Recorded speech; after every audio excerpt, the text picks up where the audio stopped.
दोस्तों नमस्कार। दोस्तों दुनिया में सबसे ज़्यादा बुद्धिमान कौन होता है?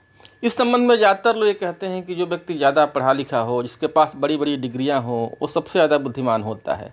लेकिन दोस्तों ये पूरी तरह से सही नहीं है। इस संबंध में मैं आपको स्वामी विवेकानंद की कुछ कहानियाँ सुनाता हूँ।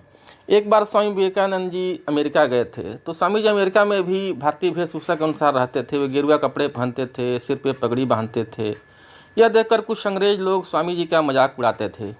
एक बार स्वामी जी कहीं जा रहे थे, तो रास्ते में एक अंग्रेज ने स्वामी जी की पगड़ी खींच ली। यह देखकर स्वामी जी ने उस अंग्रेज से अंग्रेजी में पूछा कि तुमने मेरी पगड़ी क्यों खींची?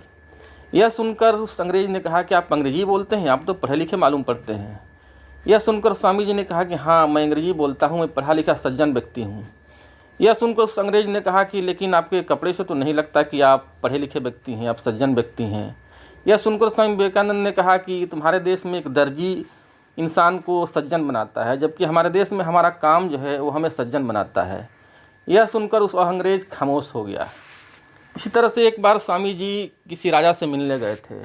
वहाँ वार्तालाप के दौरान राजा ने स्वामी जी से कहा कि स्वामी जी आप मूर्ति पूजा क्यों करते हैं? मूर्ति पूजा अर्थहीन है, भला पत्थर या धातु की मूर्ति में भगवान कैसे हो सकते हैं?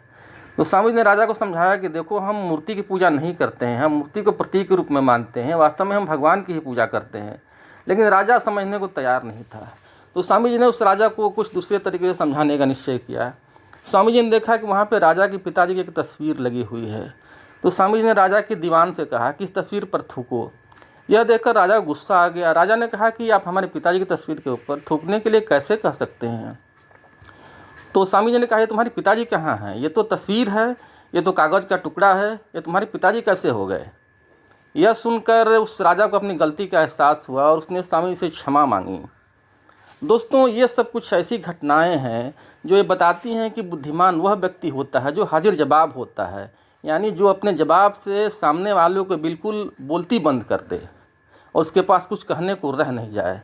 तो इसी से यही सिद्ध होता है कि जो व्यक्ति हाजिर जवाब होता है, जो सामने वाले की बोलती बंद कर देता है, वही सबसे बुद्धिमान होता है।